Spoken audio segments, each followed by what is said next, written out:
Aum Gangadipataye Namaha.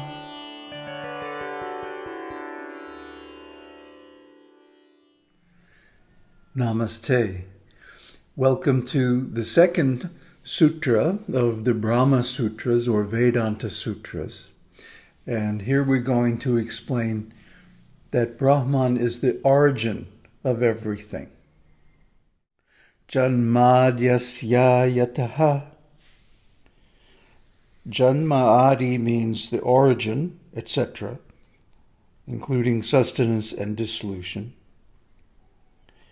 And of this means the world. Asya.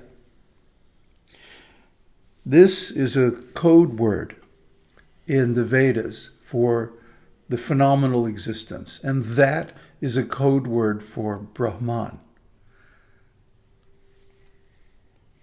And yataha means from which. So that from which this phenomenal world appears, exists, and has its dissolution at last is Brahman. Now, that source has to be omnipotent and omniscient, at least as far as the world is concerned, because the source of everything has to know how it's all put together, how it all works, and how to take it apart in the end, because we can't. We don't have the power.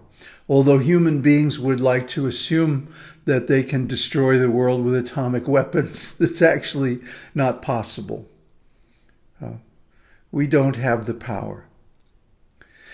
So the most we can do is to turn toward the actual power that creates, sustains, and destroys the world. And to understand that source is real knowledge. So this definition of Brahman is called tatastha-lakshana. That means the external characteristics, the characteristics in terms of its effects. Brahman is that which creates the world. That doesn't really tell us anything about Brahman. It only establishes the relationship between Brahman, which at this point is unknown, and the world, which is known. So if we want to know what is really Brahman, we have to go deeper into it. And of course we will later on, but right now we're just trying to define the basic terminology. Then what is Brahman? Brahman is omnipotent, omnipresent, and knows everything about every little thing in the world. In other words, omniconscious as well. So the purvapakshin comes along and says, well, then we don't know anything about Brahman, or then we can't know anything about Brahman. We can only know Brahman in terms of its effect on the world. And so we know the various avatars and gods and the phenomena of the world and like that. And that's all we can know about Brahman, is what it does, not what it is. So what the sutra is doing here is actually combining or concatenating many scriptural passages into one. There are many passages, such as this one, that from which these beings are born, by which they live birth after birth, and into which they enter at death, try to know that. That is Brahman.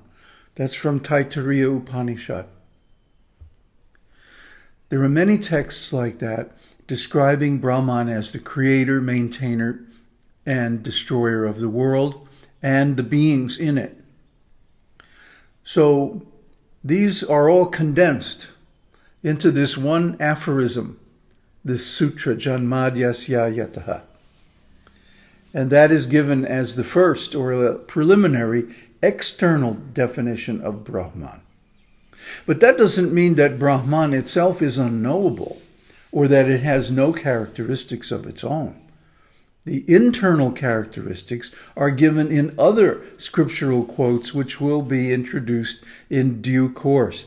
And of course, those are more positive statements like Brahman is full of existence, knowledge, and bliss, sat-cid-ānanda, and so on. So these texts will also be introduced. But in the beginning, we define Brahman in terms of the cause of the world, because the world is what we know in the beginning, and Brahman is unknown. So until we inquire into Brahman, until we find Brahman in ourselves, then Brahman remains the unknown. So beginning from the known, we proceed towards the unknown step by step. That's the methodology of Vedanta Sutra. Now, there's a very interesting passage in Shankara's commentary here, where he explains exactly how Brahman is to be known. He explains that when the mind knows something, when something is reflected in our consciousness, first of all, consciousness illuminates that object and then takes the form of that object, in the same way as a mirror takes the form of whatever is placed in front of it. So the mind actually duplicates, makes a copy of the object in question, and then goes into it and experiences it. And this is how we understand the world. This is how we perceive things. Now, Brahman is not something that we create. Brahman is something that already exists before we begin this inquiry into it. So we're not making something up here. There's something already existing called Brahman. But in the case of Brahman, there are no perceptible characteristics. See, this is where the purvapaksha gets his argument. But he goes the wrong way. There are no perceptible characteristics to Brahman because Brahman is completely transcendental. So, how do we perceive Brahman? Well, we can't. We can't.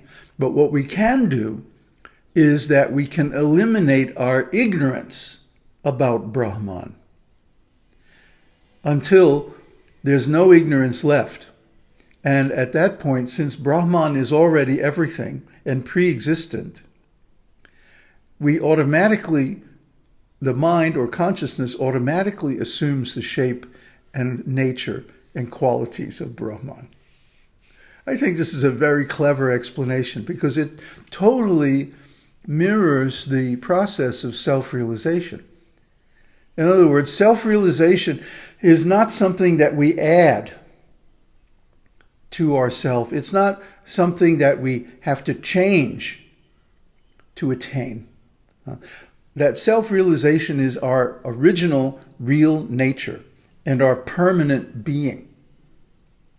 And what happens is the mind and the body and the possessions and relations and so on are added to that. And that becomes our existence in the world. In other words, our original knowledge is covered by ignorance. So when that ignorance is removed, the original being and his qualities are revealed, and that is self-realization. So self-realization is already existing within us. We just have to uncover it by removing our ignorance. So the different methods of sadhana are all there to remove our ignorance layer by layer. It's described like peeling an onion. When you peel an onion, you take the paper skin off the outside, and then there's layer after layer after layer until you finally get to the center.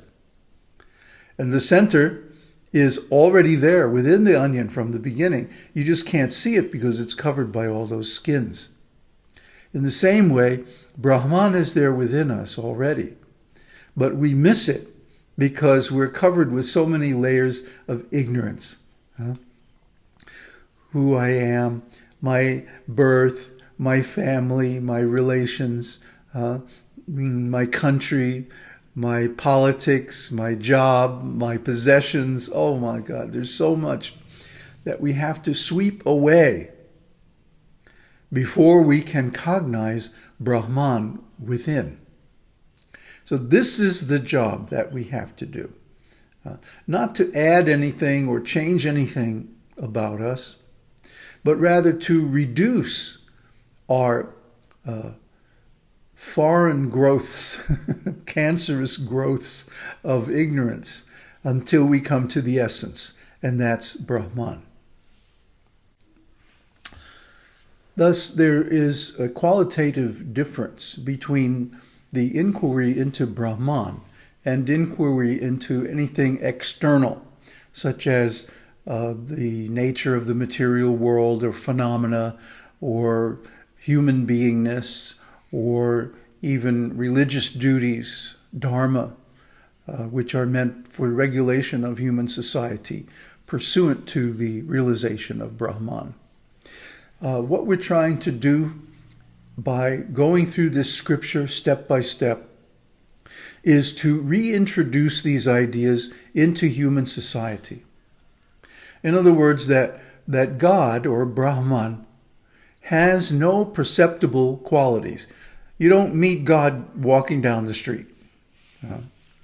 But what happens is when we eliminate the unessential or non-Brahman qualities from the mind automatically takes the shape and qualities of Brahman, and Brahman reveals itself. So this is something that all sages have experienced. And this is why Brahman is to be known through the scriptures. Because the scriptures are written by the sages, or spoken by them and transcribed by others. And because the scriptures, I'm talking about the Vedic scriptures, not others, because those scriptures come from self-realized beings, they are actually beyond human intelligence. That Brahman is speaking directly through them.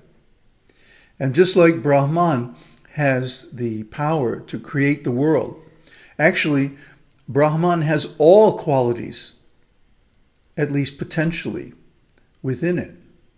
Even qualities that are presently unmanifest or unknowable by human intelligence. So the qualities of Brahman aren't limited. In fact, they're unlimited and unimaginable even. But we can know them directly because actually we are nothing but Brahman. And all we have to do is remove the parts of ourselves that are not Brahman, that are affected by the material qualities, to come to the realization of our true nature. Om Tat Sat. Om Harihi Om.